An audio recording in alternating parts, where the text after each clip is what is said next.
তখন আমার মালিক বলতেছেন, হে গোলাম তোমরা শোনো, দুনিয়ার শেষ পর্যন্ত, পূর্ব থেকে শেষ পর্যন্ত তোমাকে আমি বিনা পয়সায় ফ্রিতে সব কিছু দিয়ে এসেছি। এখন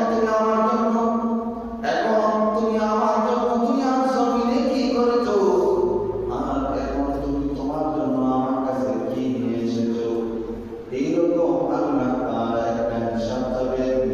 কোরআনের আয়াত, কোরআন সাক্ষী, কোরআন বলে ওমা খালাকুতুল জিন্না ওয়াল ইনসা ইল্লা লিয়াবুদুন।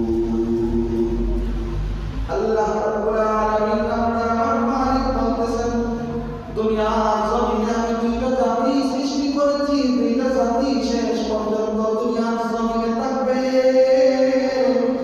একটা হচ্ছে ইনসান, আরেকটা হচ্ছে জিন। আর এই দুইটা জাতি আমি দুনিয়ার জমিনে প্রেরণ করেছি শুধুমাত্র কেবলমাত্র আমার ইবাদত করার জন্য। আর আমরা দুনিয়ার জমিনে এসে আমার